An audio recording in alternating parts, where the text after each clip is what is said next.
Hello everyone. ग्राहक सेवा के इस मॉड्यूल में आपका स्वागत है। ग्राहक किसी भी उद्योग का सबसे महत्वपूर्ण हिस्सा है। कोई भी उद्यम को उसके साथ उपेक्षा का व्यवहार करना सस्ते का सौदा नहीं होगा। ग्राहक सेवा और संबंधों की भूमिका सेवा क्षेत्र में महत्वपूर्ण है। बीमा में भी यह उतना ही अहम है। इस मॉड्यूल में हम सीखेंगे ग्राहक सेवा की सामान्य अवधारणाएं, ग्राहक सेवा प्रदान करने में बीमा एजेंट की भूमिका, ग्राहक सेवा में आवश्यक संचार की प्रक्रिया और संचार कौशल, गैर मौखिक संचार का महत्व, सिफारिश किए हुए नैतिक आचरण। चलिए पहले ग्राहक सेवा की सामान्य अवधारणाओं पर विचार करते हैं। ग्राहकों को खुश करना हर उद्यम का लक्ष्य होता है। इस बात को यह जांचकर समझाया जा सकता है कि बीमा खरीदना कार खरीदने से अलग कैसे है। कार को देखकर, छूकर, टेस्ट ड्राइव लेकर और अनुभव करके खरीदा जा सकता है, जबकि कार का बीमा किसी दुर्घटना के कारण कार को नुकसान या क्षति होने पर उसकी भरपाई करने का एक वादा है। यह वादा अप्रत्यक्ष होता है। इसे देखा, छुआ या अनुभव नहीं किया जा सकता। जहां कार का ग्राहक कार को आसानी से समझने और अनुभव करने में सक्षम होगा, वही बीमा का ग्राहक जिस बीमा सुरक्षा को खरीद रहा हो, उसका मूल्यांकन और अनुभव तभी कर पाएगा जब कोई नुकसान की घटना होगी और बीमा कंपनी दावे का निपटारा करेगी। सभी ग्राहकों को इसका अनुभव करने का मौका नहीं मिलता। बीमा में जब ऐसी स्थिति पैदा होती है और ग्राहक को उम्मीद से बेहतर सेवा मिलती है, तो उसे बहुत खुशी होती है।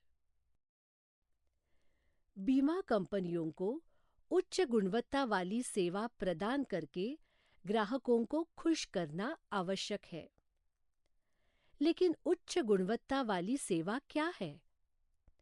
सेवा की गुणवत्ता के लिए जीथमल, परशुरामन और बेरी का जाना माना सर्वक्वाल दृष्टिकोण सेवा की गुणवत्ता के 5 प्रमुख संकेतों पर प्रकाश डालता है। विश्वसनीयता। जिस सेवा का वादा किया गया है, उसे विश्वसनीय ढंग से और सही तरीके से पूरा करने की क्षमता को बेहतर सेवा का सबसे महत्वपूर्ण संकेतक माना जाता है। यही नींव है जिस पर विश्वास की इमारत खड़ी होती है। जवाबदेही। यह ग्राहकों की मदद करने और ग्राहक की ज़रूरतों पर फौरन जवाब देने की सेवा कमियों की तत्परता और क्षमता को बेहतर सेवा का सबसे महत्वपूर्ण संकेतक माना जाता है। यही वह नींव है जिस पर विश्वास की इमारत खड़ी होती है। आश्वासन। इसका मतलब है किसी ग्राहकों की ज़रूरतों को समझने और पूरा करने में किसी कर्मचारी या एजेंट द्वारा दिखाया गया ज्ञान, सामर्थ्य और शिष्टाचार, जिससे विश्वास और भरोसा पैदा होता है। सहानुभूति। सहानुभूति को मानवीय पहलू कहा जा सकता है। यह ग्राहकों का ख्याल रखने की प्रवृत्ति और अलग-अलग ग्राहक पर विशेष ध्यान देने में दिखता है। मूर्त वस्तुएं। यह जगह, लेआउट और स्वच्छता जैसे भौतिक पर्यावरणीय कारकों के अलावा ग्राहक के साथ अपनाए पेशेवर रवैये को दर्शाता है, जो किसी सेवा प्रदाता के संपर्क करते समय ग्राहक को महसूस होता है। पहला प्रभाव लंबे समय तक बना रहता है। ग्राहक सेवा और बीमा। बीमा उद्योग के प्रमुख बीमा विक्रेता कहते हैं कि शीर्ष पर पहुंचने और उस पर बने रहने का रहस्य बड़ी संख्या में उन मौजूदा ग्राहकों की निष्ठा और सहयोग प्राप्त करने में छिपा है, जिनकी मदद से कारोबार बढ़ता है। ये ग्राहक मौजूदा अनुबंधों के नवीनीकरण से मिलने वाले कमीशन का स्रोत होते हैं। ये नए ग्राहक प्राप्त करने के लिए महत्वपूर्ण स्रोत हो सकते हैं।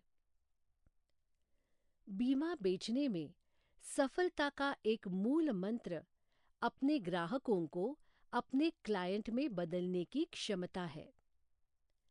ग्राहक वे हैं जो उत्पाद को खरीदते हैं। दूसरी ओर, क्लाइंट वे लोग हैं जिनके साथ एजेंट जीवन भर का संबंध बनाता है, जो लगातार उससे बीमा खरीदते हैं और उसकी मदद करते हैं। वे संभवतः दूसरे ग्राहकों तक पहुंचने और उनको बीमा बेचने में भी उनकी मदद करते हैं। अपने ग्राहक को सेवा प्रदान करने की गहरी प्रतिबद्धता के साथ काम करके क्लाइंट बनाया जाता है। किसी ग्राहक को खुश रखने से एजेंट और कंपनी को कैसे फायदा होता है, इसे समझने के लिए ग्राहक के आजीवन मूल्य की अवधारणा को समझना चाहिए।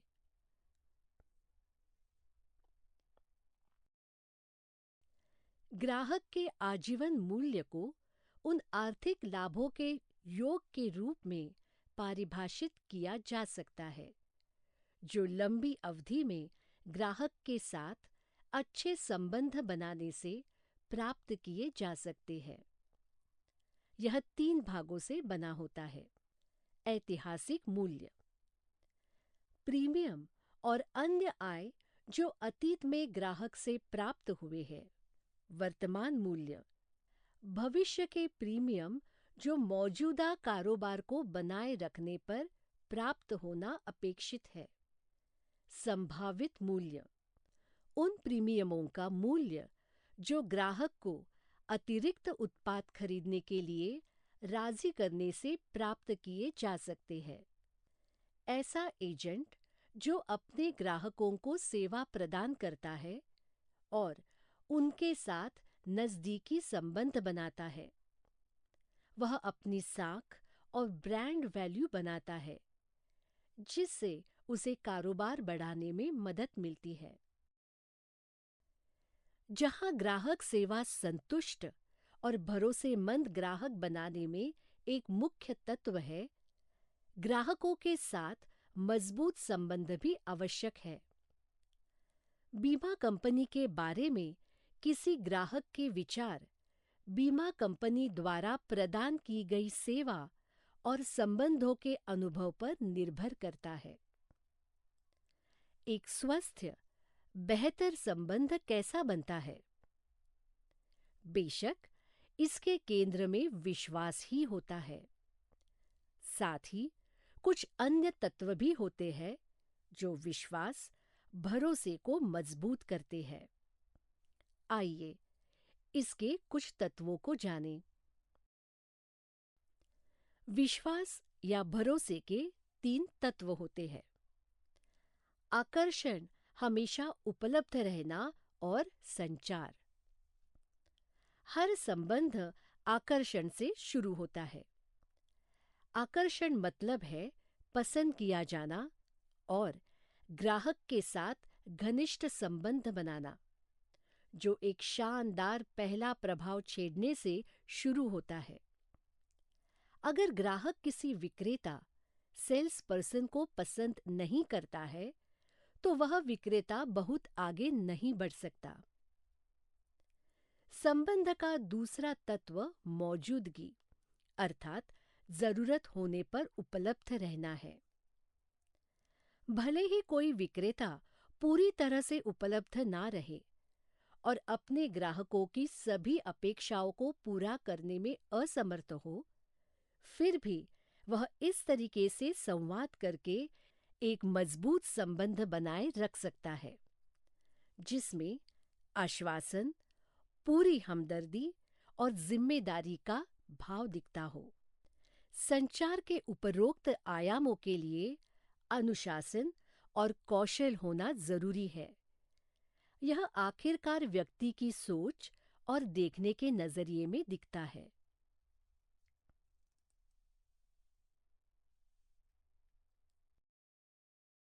कंपनियां ग्राहक संबंध प्रबंधन पर जोर देती है, क्योंकि किसी ग्राहक को बनाए रखने की लागत एक नया ग्राहक प्राप्त करने की लागत से बहुत कम होती है।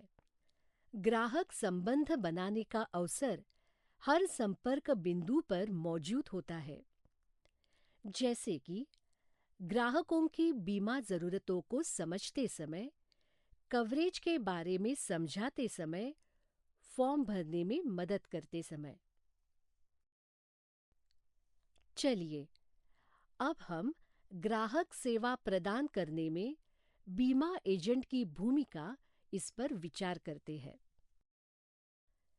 यह समझना महत्वपूर्ण है कि जब विक्री प्रतिनिधि किसी ग्राहक से संपर्क करता है, तब से लेकर दावा निपटान के अंतिम बिंदु तक ग्राहक उस अनुभव के सफर पर रहता है, जिसे हम ग्राहक का सफर कहेंगे। एजेंट को अनुबंध की पूरी अवधि के दौरान ग्राहक के साथ भागीदारी करनी होती है। उस सफर के हर चरण में हाथ पकड़कर चलना होता है, ताकि हर चरण पर यादगार अनुभव दिया जा सके। ग्राहक के सफर का पहला अहम पड़ाव है बिक्री। बिक्री कला और विज्ञान दोनों ही है। यह एक विज्ञान है, क्योंकि इसके लिए एक निर्धारित प्रक्रिया की जरूरत होती है, जिसका निरंतर और सही तरीके से पालन किए जाने पर कामयाबी मिलने की संभावना बढ़ जाती है।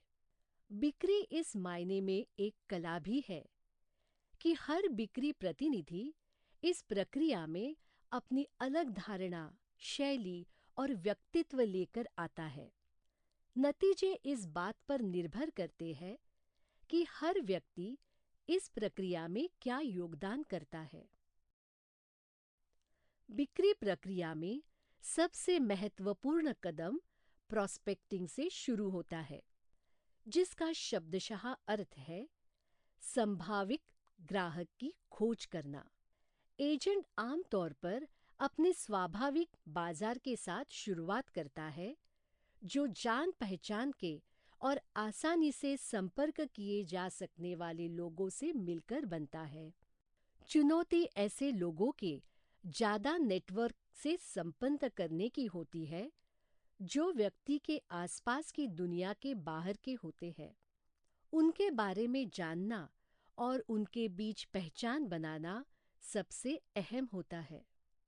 जिन लोगों से व्यक्ति की पहचान होती है और जिन लोगों से वह संपर्क करता है, वे सभी बीमा के लिए उपयुक्त उम्मीदवार नहीं हो सकते, या उसकी दिलचस्पी बीमा खरीदने में नहीं हो सकती। इसलिए उसकी योग्यता का पता लगाना जरूरी होता है, ताकि सिर्फ उन लोगों को लक्ष्य बनाया जा सके जो बीमा खरीद सकते हैं। संभावित ग्राहक ढूंढने की प्रक्रिया सिर्फ तभी सफल होती है जब एजेंट संभावित ग्राहक प्रॉस्पेक्ट इसके साथ मजबूत संबंध बनाने में सक्षम होता है। इसलिए किसी भी बिक्री प्रतिनिधि का पहला काम होता है भरोसा बेचकर विश्वास बढ़ाना। जहां व्यक्तिगत संबंध वही नींव है जिस पर बीमा कारोबार खड़ा होता है, वही कमाई साख को बिक्री प्रतिनिधि बिक्री संबंधी विस्तृत साक्षात्कार के लिए औपचारिक मुलाकात का समय अपॉइंटमेंट तय करता है। यह चरण अपना पेशेवर क्रेडेंशियल बनाने के साथ-साथ कारोबार को अनौपचारिक चर्चाओं से अलग करने के लिए भी महत्वपूर्ण है। चलिए अब हम बिक्री की प्रक्रिया के चरण देखते हैं। सबसे पहले उन सटीक आवश्यकताओं का पता लगाकर उनके बारे में संभावित ग्राहक को बताना होता है, जिनके लिए बीमा एक समाधान है। इसमें खरीदे जाने वाले बीमा की रकम के बारे में सही सलाह देना भी शामिल है। उदाहरण के लिए, किसी व्यक्ति को कितनी रकम का जीवन बीमा खरीदना चाहिए, इसका संबंध उसकी आय और प्रीमियम भुगतान करने की क्षमता से जुड़ा होना चाहिए। खास तौर पर गैर जीवन बीमा खरीदते समय मन में एक बुनियादी धारणा होना महत्वपूर्ण है। जहां जोखिम को अन्य तरीकों से प्रबंधित किया जा सकता है, वहां बीमा करने की सलाह नहीं देनी चाहिए। अगर जोखिम में शामिल नुकसान की तुलना में प्रीमियम भुगतान अधिक है, तो खुद ही जोखिम उठाना बेहतर होगा। दूसरी ओर, अगर जोखिम से होने वाले नुकसान गंभीर हो सकते हैं, तो उसके विरुद्ध बीमा करना बुद्धिमानी होगी। उदाहरण, बाढ़ के संभावने वाले इलाके में रहने वाले मकान मालिक के लिए बाढ़ के विरुद्ध एड-ऑन कवर खरीदना मददगार साबित होगा। कई ग्राहकों को हर रुपए के खर्च पर अधिक बीमा लेने की परवाह नहीं हो सकती, मगर उनकी दिलचस्पी जोखिम से निपटने की लागत कम करने में हो सकती है। यहाँ चिंता उन जोखिमों की पहचान करने की होगी जिन्हें ग्राहक अपने पास नहीं रख सकते, और इसलिए उनका बीमा करना जरूरी होगा। एक बिक्री एजेंट तभी प्रतिष्ठित होता है जब वह अपने कौशल से बीमा की आवश्यकता को निर्माण करने वाली सुरक्षा के अंतराल को सौम्य प्रश्न पूछकर पता करता है और संभावित ग्राहक को मार्गदर्शन करता है। एजेंट की यह जिम्मेदारी है कि वह संभावित ग्राहक को उनकी आवश्यकताओं को पूरा करने के लिए सर्वोत्तम सलाह दे। सही उत्पाद खरीदने के बारे में ग्राहक को सबसे अच्छी सलाह और सुझाव देना ही काफी नहीं होगा। ग्राहक को बीमा खरीदने के लिए राजी करना भी जरूरी है। अक्सर ग्राहक के मन में कई सवाल खड़े हो सकते हैं और वे आपत्तियां भी दर्ज कर सकते हैं, जिनका हल उनके द्वारा बीमा खरीदने का फैसला लेने से पहले करना जरूरी है। इन सवालों से निपटते समय यह समझना बेहद महत्वपूर्ण है जो आपत्तियां दर्ज की जा रही है, उनमें अंतर्निहित चिंताएं छिपी हो सकती है, जिनकी पहचान करके समाधान करना जरूरी है। संक्षेप में, एक बीमा एजेंट की भूमिका सिर्फ एक बिक्री प्रतिनिधि से कई अधिक है। उसे हानि निर्धारक, बीमा लेखक, अंडरराइटर, जोखिम प्रबंधन सलाहकार, जरूरत के मुताबिक समाधान देने वाला और संबंध बनाने वाला जो विश्वास और लंबी अवधि के संबंध बनाने की कोशिश करता है, हर फन मौला इंसान होना चाहिए। ग्राहक के सफर का दूसरा अहम पड़ाव है प्रस्ताव का चरण। एजेंट को बीमा का प्रस्ताव भरने में ग्राहक की मदद करनी चाहिए। बीमा धारक को प्रस्ताव में दिए गए बयानों की जिम्मेदारी लेनी होगी। एजेंट को प्रस्ताव फॉर्म में पूछे गए हर सवाल का जवाब भरने के लिए उसके बारे में ग्राहक को अच्छी तरह समझाना और स्पष्ट करना चाहिए। सही और पूरी जानकारी देने में विफल रहने पर ग्राहक का दावा संकट में पड़ सकता है। कभी-कभी जब पॉलिसी को पूरा करने के लिए अतिरिक्त जानकारी की आवश्यकता होती है, तो कंपनी सीधे तौर पर या एजेंट या सलाहकार के माध्यम से ग्राहक को सूचित कर सकती है। एजेंट को ऐसी औपचारिकताएं पूरी करने में ग्राहक की मदद करते हुए यह बताना चाहिए कि यह जानकारी क्यों जरूरी है। IRDAI ई बीमा पॉलिसी जारी करना विनिमय 2016 में ऐसे ई प्रस्ताव फॉर्म का प्रावधान किया गया है जो प्रत्यक्ष प्रस्ताव फॉर्म के समान होते हैं। इसमें प्रस्तावक को प्रस्ताव पर अपनी सहमति देने का प्रावधान होता है, जिसकी पुष्टि एक बार इस्तेमाल होने वाले पासवर्ड, मोबाइल फोन OTP से की जा सकती है। ग्राहक के सफर का तीसरा अहम पड़ाव है स्वीकृति का चरण। कवर नोट, बीमा प्रमाण पत्र। जोखिम अंकन की प्रक्रिया पूरी होने के बाद पॉलिसी जारी होने में कुछ समय लग सकता है। जब पॉलिसी तैयार की जा रही हो या जब बीमा के लिए बातचीत चल रही हो और अस्थायी आधार पर कवर प्रदान करना आवश्यक हो, या जब लागू होने वाली वास्तविक दर तय करने के लिए परिसर का निरीक्षण किया जा रहा हो, तो पॉलिसी के तहत उपलब्ध सुरक्षा की पुष्टि करने के लिए एक कवर नोट जारी किया जाता है। चूंकि कवर नोट और बीमा प्रमाण पत्र मुख्य रूप से कारोबार की समुद्री और मोटर बीमा श्रेणियों में इस्तेमाल किए जाते हैं, बीमा धारक को यह पक्का करना एजेंट की जिम्मेदारी है कि जहां लागू हो, कंपनी ने कवर नोट जारी किया है। इस संबंध में तत्परता से ग्राहक को पता चलता है कि एजेंट और कंपनी के हाथों में उसके हित सुरक्षित है। पॉलिसी दस्तावेज। पॉलिसी एक औपचारिक दस्तावेज है जो बीमा के अनुबंध का साक्ष्य प्रदान करता है। इस दस्तावेज पर भारतीय स्टाम्प अधिनियम 1899 के प्रावधान के अनुसार मुहर लगाया जाना चाहिए।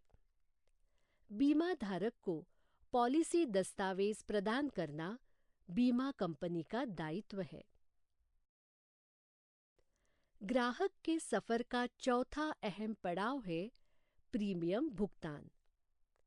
प्रीमियम बीमा के अनुबंध के तहत बीमा की विषय वस्तु का बीमा कराने के लिए बीमा धारक द्वारा बीमा कंपनी को भुगतान की गई रकम या प्रतिफल है। एक अच्छा एजेंट यह पक्का करने में पूरी दिलचस्पी रखता है कि बीमा धारक ने पॉलिसी लेने या उसे जारी रखने का उसका नवीनीकरण करने के लिए प्रीमियम भुगतान किया है और प्रीमियम भुगतान के लिए उपलब्ध विभिन्न विकल्पों के बारे में ग्राहक को जानकारी दी गई है। ग्राहक के सफर का पांचवा अहम पड़ाव है प्रीमियम भुगतान का तरीका। बीमा पॉलिसी लेने का प्रस्ताव करने वाले किसी व्यक्ति या पॉलिसी धारक द्वारा किसी बीमा कंपनी को प्रीमियम भुगतान इनमें से किसी एक या ज़्यादा तरीके से किया जा सकता है। नकदी, किसी मान्यता प्राप्त बैंक का निगोशिएबल इंस्ट्रूमेंट जैसे कि चेक, डिमांड ड्राफ्ट, पे ऑर्डर, बैंकर चेक जिसे भारत के किसी अनुसूचित बैंक में आहरित किया जा सके, डाक मनी ऑर्डर, क्रेडिट या डेबिट कार्ड, बैंक गारंटी या नकद जमा राशि, इंटरनेट, ई ट्रांसफर, बैंक ट्रांसफर के माध्यम से प्रस्तावक या पॉलिसी धारक या जीवन बीमा धारक के स्थायी निर्देश के जरिए दिए गए डायरेक्ट क्रेडिट, कोई अन्य तरीका या भुगतान जिसे समय समय पर प्राधिकरण द्वारा मंजूरी दी जा सकती है। IRDAI के विनियमों के अनुसार, अगर प्रस्तावक या पॉलिसी धारक नेट बैंकिंग या क्रेडिट कार्ड के माध्यम से प्रीमियम भुगतान करने का विकल्प चुनता है, तो सिर्फ नेट बैंकिंग खाते या ऐसे प्रस्तावक पॉलिसी धारक के नाम पर जारी क्रेडिट या डेबिट कार्ड के माध्यम से भुगतान किया जाना चाहिए। ग्राहक के सफर का छठवां अहम पड़ाव है पॉलिसी दस्तावेज जारी होने और प्रीमियम की रसीद प्राप्त होने के बाद की सेवा। जब ग्राहक प्रीमियम भुगतान करता है, तब बीमा कंपनी रसीद जारी करने के लिए बाध्य होती है।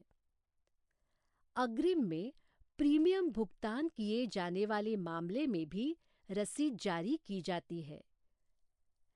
एजेंट बीमा धारक से संपर्क करके यह पूछ सकता है कि उसे बीमा कंपनी से पॉलिसी दस्तावेज प्राप्त हुआ है या नहीं। यह एजेंट को ग्राहक के साथ जुड़ने का एक अवसर प्रदान करता है। एजेंट ग्राहक के किसी भी संदेह को दूर कर सकता है। वह पॉलिसी के विभिन्न प्रावधानों, पॉलिसी धारक के अधिकारों और विशेषाधिकारों के बारे में समझ सकता है। इससे ग्राहक के प्रति वचनबद्धता दिखती है। साथ ही निरंतर सहयोग और सेवा का वचन देने का भी अवसर मिलता है। ग्राहक को फ्री लुक अवधि के प्रावधान के बारे में भी बताना चाहिए, जिसके दौरान पॉलिसी को वापस लौटकर प्रीमियम रिफंड प्राप्त किया जा सकता है।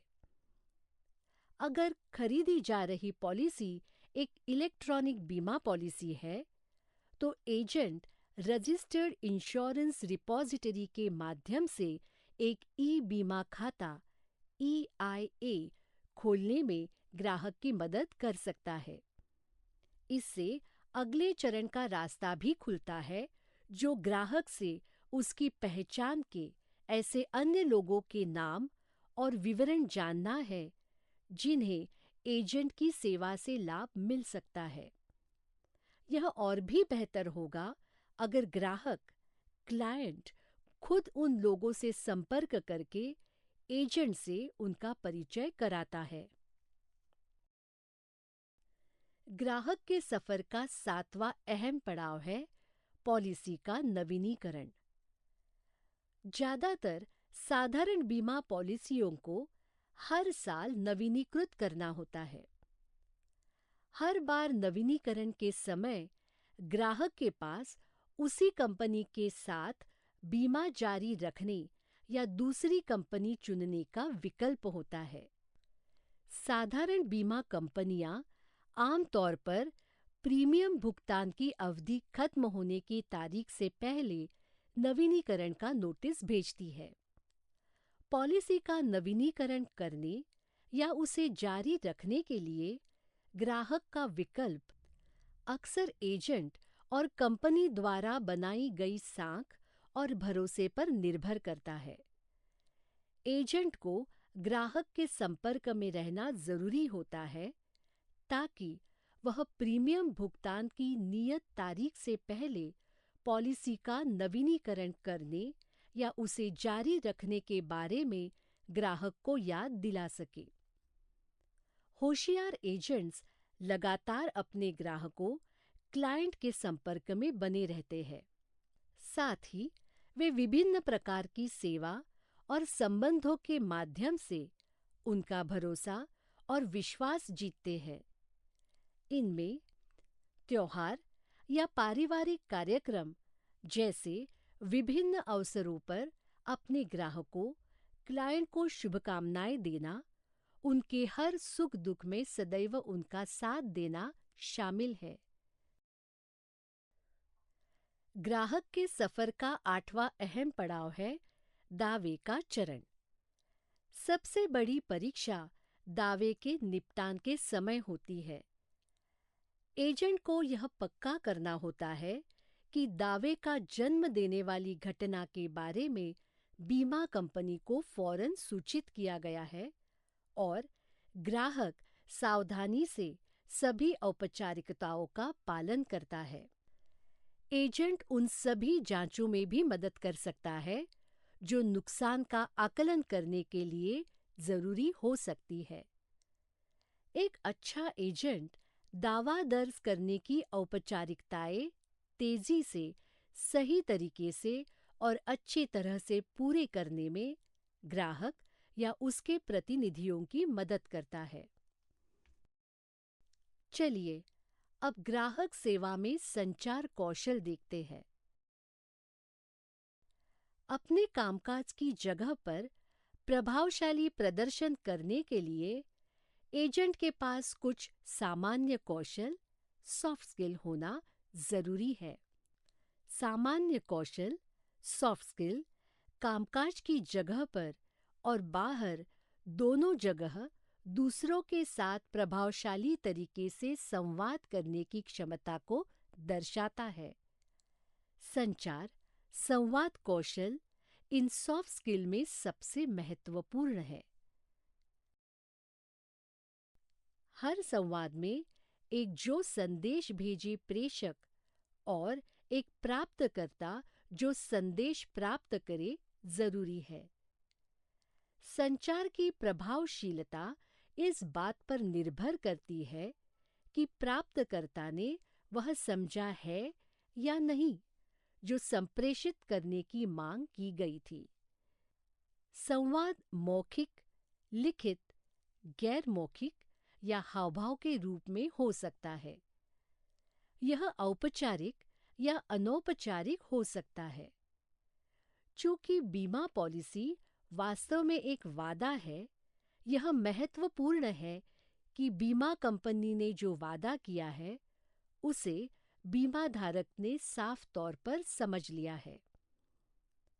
एक मध्यम के रूप में एजेंट को न केवल बीमा की शर्तों के बारे में पूर्ण, सटीक और स्पष्ट जानकारी बीमा धारकों को देना होता है, बल्कि उन आशंकाओं का या सवालों को पूछकर स्पष्ट करना होता है जो ग्राहक के मन में भी हो सकता है। प्रक्रिया के हर चरण में प्रभावशाली संवाद के लिए विभिन्न प्रकार की बाधाएं उत्पन्न हो सकती है जिनके कारण संवाद बिगड़ सकता है। उन बाधाओं को देखना, समझना और दूर करना एक चुनौती होती है। चलिए अब हम गैर मौखिक संचार पर विचार करते हैं और उन अवधारणाओं पर नजर डालते हैं जिन्हें समझना एजेंट के लिए जरूरी है। एक शानदार पहला प्रभाव छोड़ना। संभावित ग्राहक किसी एजेंट के रंग, रूप, हाव भाव, शिष्टाचार, पहनावे और बोली के आधार पर उसके बारे में अपनी राय बनाता है। चूंकि आकर्षण किसी संबंध का पहला स्तंभ है और पहला प्रभाव देर तक रहता है, एक अच्छा पहला प्रभाव बनाने के लिए कुछ उपाय या सुझाव नीचे दिए गए हैं।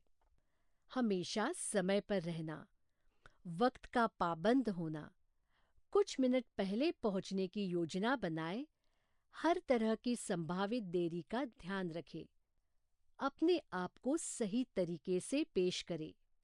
अपनी उपस्थिति ऐसी होनी चाहिए कि एक अच्छा पहला प्रभाव बनाया जा सके। अच्छे से बाल कटे हुए, दाढ़ी बनाई हुई, साफ सुथरे कपड़े, बढ़िया और सुव्यवस्थित मेकअप के साथ दिखने में स्वच्छ और साफ सुथरा होना चाहिए। गर्मजोशी और विश्वास से भरी मुस्कान किसी व्यक्ति और उसके सामने बैठे इंसान को सुकून और राहत देती है। सच्चा, आत्मविश्वास से भरा और सकारात्मक होना। हाव भाव से आत्मविश्वास और भरोसा दिखना चाहिए। सीधे खड़े रहना, मुस्कुराना, आंखों से आंख मिलाकर बात करना, गर्मजोशी से हाथ मिलाना। आलोचना होने पर, बैठक अपेक्षा के अनुसार नहीं होने पर भी सकारात्मक बने रहना। दूसरे व्यक्ति में दिलचस्पी। सबसे महत्वपूर्ण बात है दूसरे व्यक्ति में सच्ची दिलचस्पी दिखाना। एक इंसान के रूप में ग्राहक के बारे में पता लगाने में कुछ समय लगाना। सामने वाला व्यक्ति जो कहता है उसे अच्छी तरह ध्यान देकर सुनना। अपने ग्राहक के सामने अच्छी तरह मौजूद और उपलब्ध रहना। साक्षात्कार के समय मोबाइल फोन पर ध्यान नहीं लगाना। शारीरिक भाषा, हाव भाव। इसका मतलब है चाल ढाल, हाव भाव, चेहरे पर दिखने वाले भाव। अक्सर ऐसे कहा जाता है कि वास्तव में जो बात कही जाती है, लोग उसका सिर्फ एक छोटा सा प्रतिशत ही ध्यान से सुनते हैं। हम जो नहीं कहते, वह कई ज्यादा जोरदार तरीके से हमारे बारे में बताता है। जाहिर है कि व्यक्ति को अपनी शारीरिक भाषा, हाव भाव के प्रति बहुत सावधान रहना चाहिए। आत्मविश्वास। आत्मविश्वास और भरोसे से लबरेज दिखने से जुड़ी कुछ सलाहें नीचे दी गई है, जिनसे यह संदेश जाता है कि व्यक्ति ध्यान से सुन रहा है। मुद्रा। कंधों को पीछे रखकर सीधे खड़े रहना। आंख से आंख मिलाकर बात करना, चेहरे पर मुस्कान होना। सही इरादे के साथ और जानबूझकर सकारात्मक हावभाव दिखाना। भरोसा, विश्वास। अक्सर बिक्री प्रतिनिधि के बातों पर ज्यादा ध्यान नहीं दिया जाता, क्योंकि सामने वाली व्यक्ति उस पर भरोसा नहीं करता। उसके हाव भाव यह आश्वासन नहीं देते हैं कि वह जो कह रहा है उसमें कोई सच्चाई है। सुनने का कौशल निजी कार्यकुशलता के जाने माने सिद्धांत पर आधारित है। अपनी बात समझने से पहले सामने वाले की बात समझना जरूरी है। कोई सवाल पूछने से पहले बोलने वाले को अपनी हर बात पूरी करने का मौका देना। बोलने वाली की बात बीच में काटकर अपनी बात रखने की कोशिश नहीं करना। इसके लिए यह जरूरी होगा कि हम उसके संदेश पर विचार करें और जो बात कही गई है उसे स्पष्ट करने से जुड़े सवाल पूछें। प्रतिक्रिया देने का दूसरा तरीका है बोलने वाली की बातों के बीच-बीच में या बातचीत खत्म होने पर संक्षेप में उनके सामने दोहराना। चलिए, अब ध्यान से सुनने के लिए जरूरी बातें क्या है वो देखें। ध्यान से सुन रहे हैं ऐसे दिखाना, बीच-बीच में सिर हिलाना और मुस्कुराना, ऐसी मुद्रा बनाना जिससे कि सामने वाला इंसान खुलकर बात कर सके।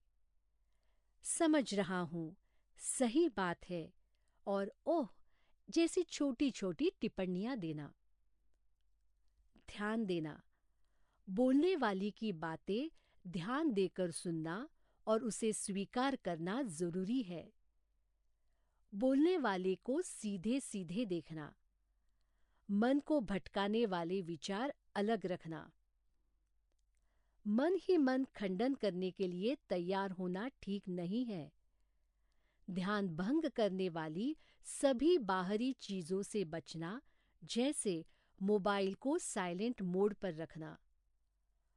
बोलने वाले के हाव भाव पर ध्यान देना।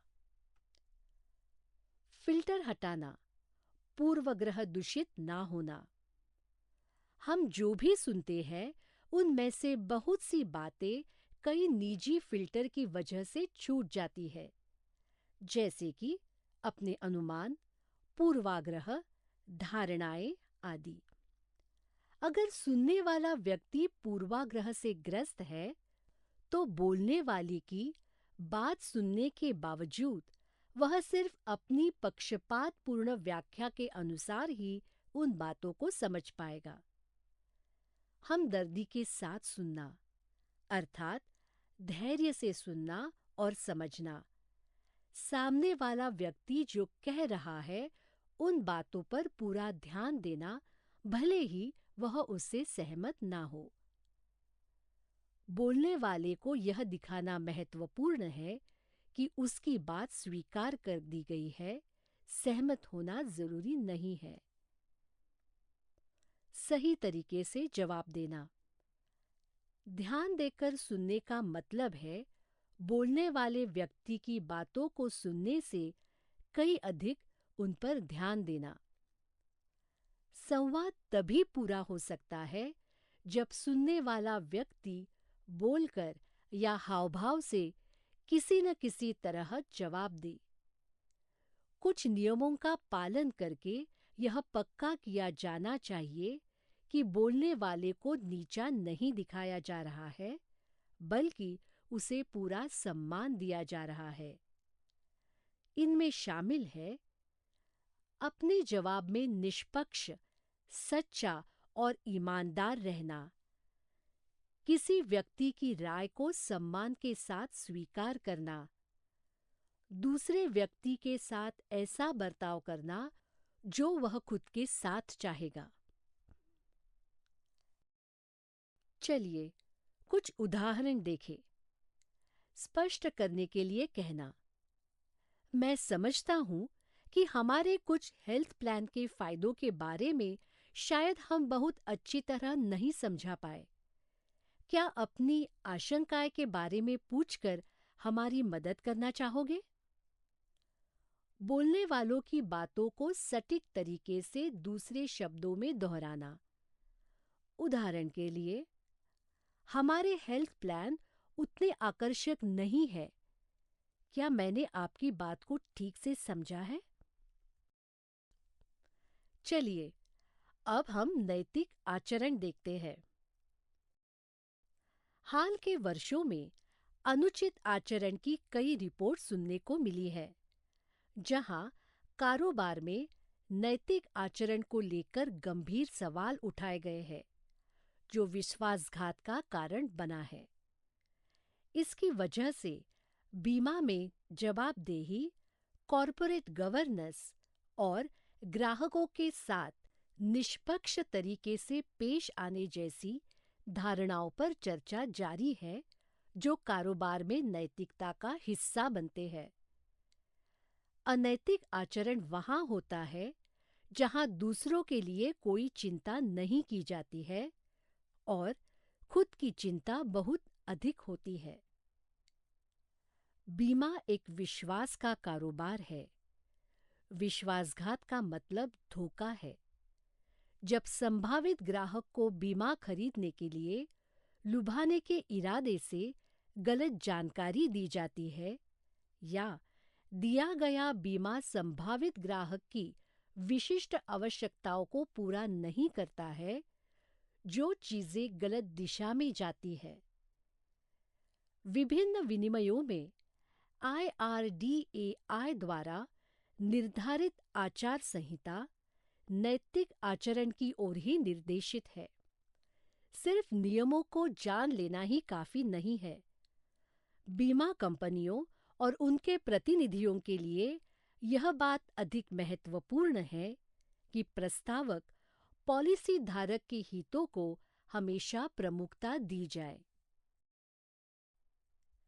नैतिक आचरण की विशेषताएं हैं। ग्राहक, क्लाइंट के सर्वोत्तम हितों को खुद के प्रत्यक्ष या अप्रत्यक्ष हितों से ऊपर रखना। ग्राहक, क्लाइंट के मामलों से जुड़ी सभी कारोबारी और निजी जानकारी को लेकर पूरी गोपनीयता बरतना और उसे विशेषाधिकार मानना। सभी तथ्यों का पूरी तरह से और पर्याप्त रूप से खुलासा करना ताकि ग्राहक यानी क्लाइंट जानकार निर्णय ले सके। नीचे दी गई परिस्थितियों में नैतिकता से समझौता किए जाने की संभावना हो सकती है। ऐसे दो प्लान के बीच चयन करना जिसमें से एक प्लान दूसरे के मुकाबले बहुत कम प्रीमियम या कमीशन देता हो। किसी मौजूदा पॉलिसी को बंद करके एक नई पॉलिसी लेने के लिए प्रबोधन देना। उन परिस्थितियों की जानकारी होना जिनके बारे में पता चलने पर ग्राहक क्लाइंट के हितों या दावे के लाभार्थियों पर प्रतिकूल पड़ सकता है। Making a great first impression. The prospect judges an agent based on his appearance, body language, mannerisms, dress, and speech.